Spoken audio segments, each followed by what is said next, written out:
Hello friends, this is Saba and welcome to Noor classes. Friends, discuss करेंगे child psychology के कुछ important questions को। Video को शुरू करने से पहले चैनल को कर लीजिए सब्सक्राइब, वीडियो को कर दीजिए लाइक और बेल आइकन भी कर लीजिए ऑन, जिससे कि हमारे वीडियो की नोटिफिकेशन आपको टाइम पर मिलता रहे। फर्स्ट क्वेश्चन देखते हैं। फर्स्ट क्वेश्चन इज, श्रवण बाधित बच्चों को पढ़ाने के लिए क्या प्रयुक्त की जाती है?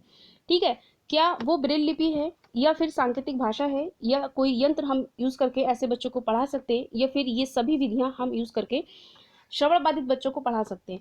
तो श्रवण बाधित बच्चे वो बच्चे होते हैं, वे बालक होते हैं जिनको सुनने में परेशानी होती है, जो बच्चे आसानी से पढ़ नहीं सकते सुनकर। तो श्रवण बाधित बच्चों को पढ़ाने के लिए सामान्यतः सांकेतिक भाषा का यूज किया जाता है। जबकि हम ब्रेल लिपि की बात करते हैं तो ब्रेल लिपि ऐसे बच्चों को पढ़ाने के लिए यूज की जाती है जिनको देखने में प्रॉब्लम होती है, मतलब जो बच्चे सही से देख नहीं पाते।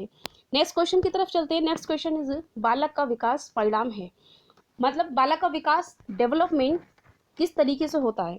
तो बालक का विकास जो होता है, तो क्या वो सिर्फ वंशानुक्रम से होता है, या वो वातावरण का परिणाम है, या फिर वो वंशानुक्रम और वातावरण दोनों से होता है, या फिर ये कोई आर्थिक कारक पर डिपेंड करता है?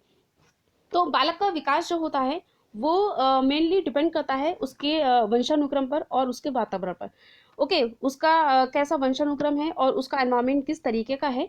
तो दोनों ही चीज़ें, दोनों की ही अंतः क्रिया किसी भी बच्चे के विकास को डिफाइन करती है, किसी भी बच्चे के विकास को उसी डायरेक्शन में लेकर जाती है जिस तरीके का बच्चे का वंशानुक्रम होगा और जिस तरीके का किसी भी बालक का वातावरण होगा। चलते हैं नेक्स्ट क्वेश्चन की तरफ। एंड नेक्स्ट क्वेश्चन इज, सीखना व्यवहार में उत्तरोत्तर सामंजस्य की प्रक्रिया है, ये कथन है क्रो प्याजे, and third is Skinner, and fourth one is Kohler. किसने ऐसा कहा है कि सीखना जो होता है वो हमारे व्यवहार, हमारे बिहेवियर में एक सामंजस्य है। उत्तरोत्तर मतलब एक के बाद एक तरीके से हम किसी अपने बिहेव को चेंज करते जाते हैं, अपने बिहेव को अच्छा करते जाते हैं और उसमें सामंजस्य बैठाते जाते हैं। तो ऐसा किसने कहा था?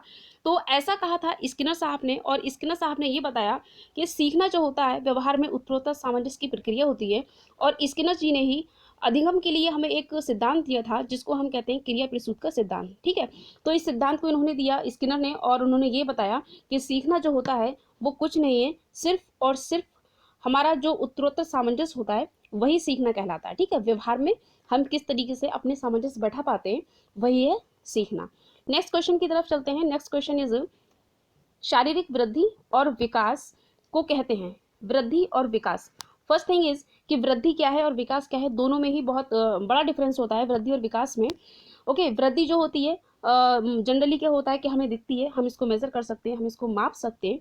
जबकि विकास क्या होता है, हम इसको इजीली देख नहीं सकते और ये माप भी नहीं सकते, हम इसका मेजरमेंट भी नहीं कर सकते। तो इस तरीके से बहुत सारे डिफरेंस होते हैं, बहुत सारे अंतर होते हैं दोनों में। लेकिन जब हम इन दोनों को अगर मिलाकर कहें, शारीरिक वृद्धि और शारीरिक विकास को अगर हम कहें, तो हम क्या कह सकते हैं? तो इसके लिए एक वर्ड आता है, एक शब्द का हम यूज करते हैं, इसको हम कहते हैं अभिवृद्धि। तो शारीरिक वृद्धि और विकास को हम अभिवृद्धि कहते हैं, क्योंकि अभिवृद्धि एक निश्चित समय और निश्चित सीमा तक चलती है और शारीरिक विकास भी एक निश्चित समय और सीमा के अंदर ही होता है। तो इस तरीके से इसका आंसर हो जाता है सेकंड, अभिवृद्धि। मतलब शारीरिक विकास और वृद्धि जो होती है वो अभिवृद्धि कहलाती है। नेक्स्ट क्वेश्चन की तरफ चलते हैं। नेक्स्ट क्वेश्चन इज, बाल मनोविज्ञान के आधार पर कौन सा कथन सर्वोत्तम है? ठीक है, बाल मनोविज्ञान वो मनोविज्ञान जो हमें बालक की स्टडी करवाता है, और इस तरीके से जो बालक का जन्म होता है, जो पैदाइश होती है, तो जन्म से लेकर उसकी मैच्योरिटी तक, उसकी परिपक्वता तक जो भी अध्ययन हम करते हैं, उसकी अवस्थाएं जो होती हैं, तो वो स्टडी करवाता है बाल मनोविज्ञान। और इस बेस पर वो बताता है कि सारे बच्चे क्या एक जैसे होते हैं, या फिर इसमें कुछ बच्चे एक जैसे होते हैं, या कुछ बच्चे विशिष्ट होते हैं, या फिर हर बच्चा विशिष्ट होता है। तो बाल मनोविज्ञान पहली बात तो ये बताता है कि हर एक बच्चे में एक स्पेशल क्वालिटी होती है, हर बच्चा अपने आप में स्पेशल है। ठीक है, कोई पहली बात तो ये कि सभी बच्चे स्पेशल नहीं हो सकते, मतलब सभी बच्चे स्पेशल तो हो सकते हैं लेकिन सारे बच्चे एक जैसे नहीं हो सकते। और कुछ बच्चे एक जैसे हो सकते हैं, ऐसा भी नहीं है। कुछ बच्चे विशिष्ट हों, ऐसा नहीं है, बल्कि सभी बच्चे विशिष्ट होते हैं, हर बच्चा विशिष्ट होता है। तो वही इसमें डी ऑप्शन है कि प्रत्येक बच्चा विशिष्ट होता है। तो ये ऑप्शन, ऑप्शन नंबर 4 ज़्यादा अच्छा है। ठीक है, और इसके ज़्यादा सटीक है कि बाल मनोविज्ञान हर बच्चे को एक स्पेशल बच्चा बताता है, हर बच्चा एक स्पेशल चाइल्ड है। ओके, चलते हैं नेक्स्ट क्वेश्चन पे। एंड नेक्स्ट क्वेश्चन इज, विशिष्ट बालकों के अंतर्गत निम्नलिखित में से कौन बालक आते हैं? ठीक है, जो विशिष्ट बालक होते हैं, स्पेशल चाइल्ड जो होते हैं, इनके अंदर कौन से बालक आते हैं, हम किन को रख सकते हैं? तो विशिष्ट बालक जो होते हैं, इसको हम 3 तरीके से स्टडी कर सकते हैं। इसमें पहली बात तो ये है, हम इसको 3 तरीके से बांट सकते हैं। इसमें हम पहली बात तो विशिष्ट बालक में अगर हम देखना चाहें तो इसमें हम पिछड़ा बालक रख सकते हैं। विशिष्ट बालक में पिछड़ा बालक हम रख सकते हैं। एक हम रख सकते हैं इसमें कोई प्रतिभाशाली बालक अगर है तो हम उसको विशिष्ट बालक में रख सकते हैं। और फिर अगर कोई मंदबुद्धि बालक भी है तो हम उसको विशिष्ट बालकों की कैटेगरी में ही रखेंगे। ठीक है, विशिष्ट बालक मतलब क्या है कि अगर कोई भी बच्चा, ऐसा बच्चा जो सामान्य बच्चे जो होते हैं, नॉर्मली बच्चे जो होते हैं, अगर उनसे कोई एक नॉर्मल बच्चा है, ठीक है, कोई भी एक नॉर्मल बच्चा है और उससे अगर कुछ नीचे या फिर कुछ ऊपर, ठीक है, उससे ज़रा भी कोई ऐसी क्वालिटी है किसी भी काम में जो नॉर्मल बच्चे के अगर हम कंपैरिजन करें तो उससे कुछ कम हो या फिर नॉर्मल बच्चे के कंपैरिजन में वो ज़्यादा हो, तो वही बच्चे कहलाते हैं विशिष्ट बालक। ठीक है, तो इसी तरीके से अगर विशिष्ट बालक में देखें तो पिछड़ा बालक अगर कोई है तो वो पिछड़ा किस तरीके हो सकता है? वो पढ़ाई में पिछड़ा हो सकता है, ठीक है, वो अपने जनरल किसी भी एस्पेक्ट में वो पिछड़ा हो सकता है। या फिर अगर कोई प्रतिभाशाली बालक है तो प्रतिभाशाली मतलब उसमें कोई एक ऐसी स्पेशल क्वालिटी हो सकती है जो नॉर्मल बच्चे जो होते हैं उनसे अलग उनको शो करती है, उनको अलग दिखाए। ठीक है, या फिर जो मंदबुद्धि बालक होते हैं, मतलब वो मंदबुद्धि मतलब इन दी सेंस की वो आईक्यू में भी कम हो सकते हैं, या फिर वो अपने किसी भी हर डेली रूटीन के काम को अब उस तरीके से ना कर पाए जिस तरीके से एक नॉर्मल बच्चा किसी काम को करता है। ठीक है, तो विशिष्ट बालक के अंदर हम 3 तरह के बच्चों को रख सकते हैं। एक तो हम पिछड़ा बालक रख सकते हैं, दूसरा हम प्रतिभाशाली बालक को भी रख सकते हैं, और हम इसमें तीसरा मंदबुद्धि बालक को भी रख सकते हैं। और ऐसे बालक मतलब इस तरीके से होते हैं कि जो सामान्य बच्चे जो होते हैं उनकी तरीके से वो काम नहीं कर पाते हैं। और वो अगर हम देखें इसमें तो एक तो मानसिक तरीके से, और फिर अगर वो मानसिक तरीके से अलग हैं, अगर वो शारीरिक तरीके से अलग हैं, या फिर वो किसी सामाजिक विशेषता में कोई सामाजिक ऐसी स्पेशलिटी है, इनमें क्वालिटी है जिससे कि वो अलग होते हैं, तो ऐसे ही बच्चे कहलाते हैं विशिष्ट बालक। ठीक है, तो ये तो रही विशिष्ट बालकों की बात। हम इसको 3 कैटेगरी में हमने इसको डिवाइड कर लिया। नेक्स्ट क्वेश्चन की तरफ चलते हैं। Next question is, Seema her part को बहुत जल्दी सीख लेती है जबकि लीना उसे सीखने में ज्यादा टाइम लेती है। ये विकास के सिद्धांत को दर्शाता है। ठीक है, ये विकास का सिद्धांत क्या कहता है कि अगर कोई बच्चा है, माना कोई बच्चा ए है और कोई दूसरा बच्चा बी है, ये ए बच्चा जो है वो किसी काम को 1 घंटे में करता है, दूसरा बच्चा बी जो है वो किसी काम को 2 घंटे में करता है, या फिर वो उसी काम को आधा घंटे में अगर वो कर लेता है। तो ये जो सिद्धांत है, तो ये क्या कहलाता है? इस सिद्धांत को हम किसके अंदर रख सकते हैं? क्या हम इसको वैयक्तिक भिन्नता कह सकते हैं, क्या हम इसको अंतः संबंध कह सकते हैं, या हम इसे निरंतरता कह सकते हैं, या फिर हम इसे सामान्य से विशिष्ट की ओर कह सकते हैं?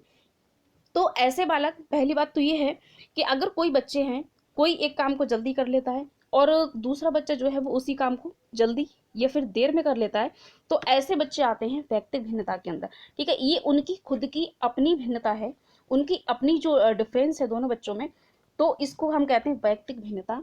और इस तरह से इस प्रकार की जो क्वालिटी होती है, इस तरह की जो करेक्टरिस्टिक्स होते हैं, तो ये व्यक्तिगत भिन्नता के सिद्धांत के अंदर आते हैं। ओके, चलते हैं नेक्स्ट क्वेश्चन पे। एंड नेक्स्ट क्वेश्चन इज, श्रवणहास से ग्रसित बच्चे कक्षा में किस सबसे मुख्य नैराश्य का सामना करते हैं? ठीक है, नैराश्य मतलब कुंठा जो होती है, तो जो सुनने में बच्चे प्रॉब्लम फेस करते हैं, जिन बच्चों को सुनने में कठिनाई होती है, तो ऐसे बच्चे अगर किस अपनी कक्षा में बैठे हैं, क्लास में बैठे हैं, तो वो सबसे ज़्यादा किस चीज़ को फेस करते हैं, सबसे ज़्यादा किस प्रॉब्लम को वो फेस करते हैं? तो ऐसा होता है कि अगर वो साथ में बैठे हैं एक रूम में, एक क्लास में वो साथ में बैठते हैं, तो वो दूसरों के साथ संप्रेषण करने और सूचनाओं को बांटने में क्या वो अक्षमता देखते हैं। वो ऐसा नहीं कर पाते हैं कि हमें दूसरे के साथ किस तरीके से बातचीत करनी है, और फिर किस तरीके से एक दूसरे को हमें सूचनाएं देनी है, हमें एक दूसरे को जानकारियां देनी है। या फिर वो दूसरे विद्यार्थियों के साथ परीक्षा देने में अक्षमता शो करते हैं, उनको ऐसी प्रॉब्लम आती है कि वो दूसरे बच्चों के साथ में एग्जाम नहीं दे सकते। या फिर प्रस्तावित पाठ्यपुस्तक को पढ़ने की उनकी अक्षमता होती है, एंड खेल कूद में भागीदारिता निभाने की अक्षमता उनमें होती है। तो सबसे पहली बात तो ये है कि अगर कोई बच्चा, क्लास में बच्चे बैठे हैं, ठीक है, अगर उनको सुनने में प्रॉब्लम है, वो सही से सुन नहीं पाते हैं, तो ऐसे बच्चे क्या होंगे? सबसे पहले तो उनको संप्रेषण मतलब एक दूसरे से बातचीत करने में प्रॉब्लम आएगी, और जब उन्हें एक दूसरे से बातचीत करने में प्रॉब्लम फेस करनी पड़ेगी, तो फिर उनको आपस में सूचनाओं को बांटने में भी उनको प्रॉब्लम ज़रूर फेस करनी पड़ेगी। ठीक है, तो इस तरीके से इसका ऑप्शन ए सही हो जाता है, इसका answer option A is correct. चलते हैं नेक्स्ट क्वेश्चन की तरफ। नेक्स्ट क्वेश्चन इज, प्रतिभाशाली शिक्षार्थी है। प्रतिभाशाली शिक्षार्थी कौन होते हैं? क्या वे अपसारी चिंतक हैं, क्या वे बहिर्मुखी हैं, क्या वो बहुत परिश्रमी हैं, या फिर अभिसारी चिंतक जो होते हैं हम उनको प्रतिभाशाली शिक्षार्थी की कैटेगरी में रख सकते हैं। तो पहली बात तो ये है प्रतिभाशाली क्या होते हैं, या फिर अगर हम इसको देखें अपसारी चिंतक किसे कहते हैं, तो इसमें सबसे पहली बात तो ये है प्रतिभाशाली बालक वे होते हैं जो किसी भी प्रॉब्लम, अगर उनके सामने कोई ऐसी प्रॉब्लम रखी जाए तो वो उस प्रॉब्लम को बहुत आसानी से और बहुत अच्छे तरीके से उसको सॉल्व कर ले। ठीक है, अगर हम इसमें ही देखें अपसारी चिंतक को, तो अपसारी चिंतक क्या होते हैं, अपसारी चिंतक वे होते हैं जो किसी प्रॉब्लम को बहुत जल्दी से उसको सॉल्व कर लें और फिर उस प्रॉब्लम के एक से ज़्यादा मतलब कई सारे उसको उसके हल निकालने, ठीक, उस प्रॉब्लम को आसानी से और उसके कई सारे हल निकालने, तो ऐसे बच्चे कहलाते हैं अपसारी चिंतक। ठीक है, वो प्रतिभाशाली की कैटेगरी में ही आते हैं। अब सबसे पहली बात तो ये है कि अपसारी चिंतन जो है, तो उसमें सबसे पहली बात हम ये ध्यान रख सकते हैं कि अगर कोई भी व्यक्ति है तो वो किसी प्रॉब्लम को कितनी आसानी से और कितनी संख्या में उस प्रॉब्लम के विचार निकाल सकता है, ठीक है, उस प्रॉब्लम के हल निकाल सकता है, तो वो कहलाएगा अपसारी चिंतक। ठीक है, और एक होता है अभिसारी चिंतक, जैसे यहाँ ऑप्शन में है अभिसारी चिंतक। तो अभिसारी चिंतक जो होता है वो किसी भी प्रॉब्लम का जैसे बहुत सारी प्रॉब्लम है तो वो एक ही जगह आकर अटक जाता है। ठीक है, कोई प्रॉब्लम है तो वो वहीं जाके अटकेगा, अच्छा इसको हम ऐसे, अच्छा इसको भी इसी तरीके से कर लें, इसको भी इसी तरीके से कर लें, और सब तरफ से वो आकर यहीं पर अटक जाता है। ठीक है, मतलब अभिसारी का मतलब होता है कि कोई एक चीज़ है और वो मतलब उसी चीज़ पे फोकस्ड है। ठीक है, तो इसको हम कहते हैं अभिसारी। जबकि अपसारी जो होता है, अगर आप कोई एक प्रतिभाशाली ऐसा बच्चा है और हम उसको कोई एक ऐसी प्रॉब्लम दें, तो वो क्या करेगा, एक प्रॉब्लम हमने उसको दी तो वो उसके बहुत सारे रास्ते निकालेगा, अच्छा हम इसको इस तरीके से भी कर सकते हैं, अच्छा हम इस प्रॉब्लम को ऐसे भी सॉल्व कर सकते हैं, अरे हम इसको ऐसे भी सॉल्व कर, तो मतलब एक प्रॉब्लम के वो बहुत सारे रास्ते निकालेगा कि हम ऐसा नहीं तो ये रास्ता, नहीं तो ये सही, ये नहीं तो ये अच्छा, ये नहीं तो ये, तो इस तरीके से मतलब वो बहुत ज़्यादा मतलब खुले हुए विचारों वाला होता है। ठीक है, एक तरीके को, एक प्रॉब्लम को बहुत सारे आंसर भी निकाल लेगा, और वो बहुत सारे ही नहीं बल्कि उसको बहुत आसानी से भी कर सकता है।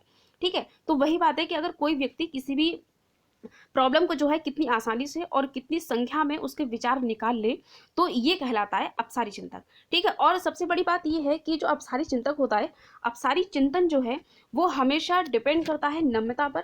ठीक है, कोई व्यक्ति कितना नम्र है और वो डिपेंड करता है हमेशा मौलिकता पर। ठीक है, कोई व्यक्ति कितना मौलिक है, तो अगर मौलिकता जो क्वालिटी है, ये जो जिस बच्चे के अंदर मौलिकता ज़्यादा होगी और जो बच्चा ज़्यादा नम्र होगा वो उतना ही ज़्यादा प्रतिभाशाली होने वाला है। ठीक है, उतना ही ज़्यादा वो प्रतिभाशाली होगा। और इसी उसमें गुल्फोर्ड ने कहा था कि सृजनात्मक चिंतन जो होता है वो मूल रूप से होता ही अपसारी है। ठीक है, सृजनात्मक चिंतन जो है वो मूल रूप से होता ही जो क्या कहते हैं अपसारी होता है। ठीक है, ये बेस ही अपसारी चिंतन पर है। जितना सृजनात्मकता होगी किसी बच्चे के अंदर, मतलब वो उतना ही ज़्यादा अपसारी होने वाला है। और जो बच्चे में जितना अपसारी चिंतक होगा, जो बच्चा जितना अपसारी चिंतन होगा उसके अंदर जितना ज़्यादा, वो बच्चा उतना ही ज़्यादा प्रतिभाशाली होने वाला है। और इस तरीके से हम कह सकते हैं कि प्रतिभाशाली शिक्षार्थी जो होता है हमेशा अपसारी चिंतक ही होता है। तो ये रहे इस वीडियो के इतने क्वेश्चंस, और नेक्स्ट मिलते हैं हम, नेक्स्ट वीडियो मिलेंगे नेक्स्ट क्वेश्चंस के साथ। तब तक के लिए रखते हैं इसमें इतना ही, एंड मिलेंगे नेक्स्ट वीडियो में। तब तक के लिए thank you and have fun.